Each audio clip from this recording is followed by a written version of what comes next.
This is a rapid fire round. If you don't want to answer a question, you can just say pass. At what age do you want to retire? When I really, really need to just stay on the beach. What's your favorite mobile app? LinkedIn. How long does it take you to get ready in the mornings? Depends on the day. Could range from anything from 30 minutes to an hour. Most embarrassing moment of your life? I was at a dinner party one time, and I was popping some ice cubes, and it popped into the cake that was being used for the celebration. Okay. Mountains or beaches? Beaches. What's the most useful mobile feature you can't live without? Calendaring. Favorite color? Blue. What time of day are you most inspired? Evening. How many hours of sleep can you survive on? 5. Fill in the blank. An upcoming marketing trend is blank. Upcoming marketing trend. Using influencers. The city in which the best kiss of your life happened? Atlanta. Pick one, Android or Apple? Apple. The biggest mistake of your career? Not taking advantage of opportunities that are given to me. How do you relax? Listen to music. How many cups of coffee do you drink per day? 3 to 4. A habit of yours that you hate? A bit of money what I hate. Sorry, which... You can also pass if you don't. Yeah, pass. Yeah. The most valuable skill you've learned in life? That talking to people is the most important thing you can do, and listening to them more importantly. Cities or countrysides? Cities. And the last one is your favorite Netflix show?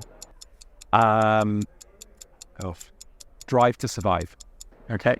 All right. So that's the end of the rapid fire round. And now we're going to go on to the longer questions. And these you can answer with as much ease and time and explanations as you like. Okay. So the first one is, as we move from 5G to 6G and 5G ADV, what kind of technology innovations can we expect to see in the networking space? And how do you see these innovations impacting businesses and individuals in the years to come? Well, 5G was really designed not just for consumer mobile broadband services. So yes, it does provide higher peak throughputs and more capacity in the network, but it's really designed for physical industries to digitalize their business processes and their operational technology. So now we have reduced latency or delay in the network, much higher reliability, better security. Many businesses such as automotive and manufacturing, energy and utilities are starting to use 5G and private cellular networks to be able to digitalize and transform their businesses, much more than beyond IoT, but being able to control machines in real time. And that's how we see 5G and 5G advancing is kind of much more to do with enterprises and the industrial environment. Okay, and how about 6G? And as we move into 6G, that's the foundation, really, as we start to think about, traditionally, as we've gone from 2, 3, 4, and 5G, it's been about data communication, so transmitting data between devices and the network. Well, 6G will be able to do that too, and yes, it will have much more capacity, but it comes with an amazingly incredible feature. We call this network sensing. So instead of using traditional technologies like LiDAR and infrared to sense the physical world around us, the radio transmissions will be able to detect our physical presence. So the network has a sixth sense, or is giving us a digital sixth sense. And that's something really exciting we're looking forward to in the 2030 timeframe. So the COVID-19 pandemic has highlighted the need for digitalization in various industries. How can we accelerate this process, and what role do you see networks playing in achieving ESG goals? Well, the exponential potential of networks is absolutely incredible. We've seen, even with the enterprise customers we have today and with service provider customers, how enterprises are transforming their operations today. So many enterprises are not looking for technology for technology's sake. They need to understand how it's going to improve their business overall. So for many industrial players in physical industries, this is all about productivity, safety, and efficiency and resilience of their business operations. And when we think about connectivity, particularly private cellular networks, being able to connect everything on a manufacturing line, for example, or everything in a physical industry like a mine, you can actually see all of the operations in real time. So you can make sure that the machines are operating with the most efficient possible profile, that we do predictive maintenance so they don't break down, so you've got continuous reliable operations. And very, very importantly as well, as these machines operate more efficiently, they're using less raw materials. So again, this really helps to think about how we can actually stabilize the use of all the precious assets and minerals that we have within the earth in terms of using those raw materials. And that really, really helps in the overall goals for sustainability in the environment as well. Can you share some examples of successful collaborations in the networking industry? And how can businesses leverage collaboration to drive growth and success?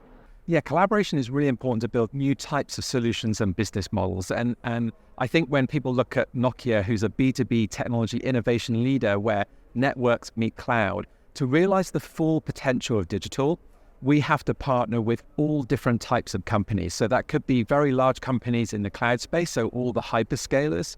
It could be companies that have specific expertise in different industries, so people that know manufacturing very well or automotive very well. And then we also have research partners as well. So we work a lot in industry forums, we work with academic institutions as well. And we also work with our ventures arm and NGP Capital, who are actually investing in startups as well. So there's lots of different types of frameworks to engage.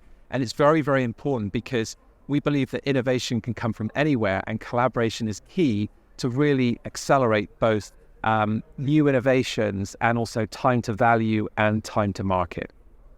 So what does your typical day at your organization look like?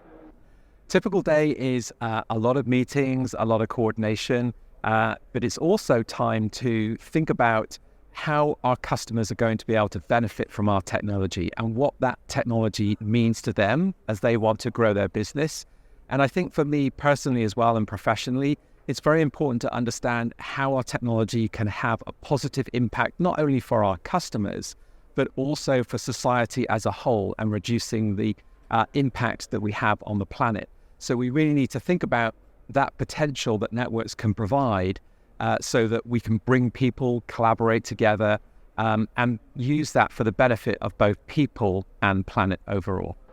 And could you give us one example of a tough day or a tough decision or a tough meeting you've had to face this year? So like a story about that. Yeah, I think one of the toughest things is kind of trying to decide on certain priorities, because we want to do everything, and we all have limited resources and we all have time. So I think the important thing is to have those conversations, those tough conversations about what really matters to both companies. So the company, your partnership is really built on that trust, and trust is extremely, really important. So actually having to break down those barriers and really kind of get to understanding what your partner company wants to do and making sure you're very clear about the goals from the outset is extremely important. But those are some of the toughest conversations you have, but they're extremely worthwhile because it really sets the tone, the engagement with the business going forward. So with the exponential growth of data traffic and the increasing demand for high-speed connectivity, how can we ensure that networks are future-ready and able to meet these demands? So what are some of the key challenges that need to be overcome in order to achieve this? Well, I think we've done a great job in addressing mobile broadband capacity, both in the wireless space with 5G Advanced coming up, and then obviously like 6G. Also in fixed networks as well. People forget this, but obviously homes and business are connected on fixed lines as well. So we're making great strides in the optical space as well. We've just launched a new product now that will, a new chipset in a product that will actually allow you to go up to 2.4 terabits per second. So we're building very high performance capacity in the network to scale for those future applications and services that we see in the network. And then also thinking about all the different types of devices that we will have in the network. So we think about smartphones and tablets, but now we're going to have cars, we're going to have sensors everywhere in bridges and in buildings, in industrial manufacturing equipment. And then of course, we're going to have new types of devices on us, everything from VR, AR type headsets, which we see enterprises adopting quite early for the future, as we start to build towards we think about the metaverse as well. So which of these technologies personally excites you the most? I think probably looking very far forward into 6G, the sensing capability is absolutely incredible. Having a digital sixth sense could not only benefit, obviously, just from a communications perspective, but really kind of think more about the physical and the digital worlds together. So that blending of the physical and digital worlds happens every generation of wireless that we go through. I think 6G will be a huge pinnacle point eventually for that. But we've got a lot of work to do between now and then, and we continue to advance those technologies to get to that point in time. All right, so the last question for you is more of a personal kind. What would you be doing in your life if not this right now? I would be a pilot. I love flying. I really enjoy flying right now, even for business, even for leisure.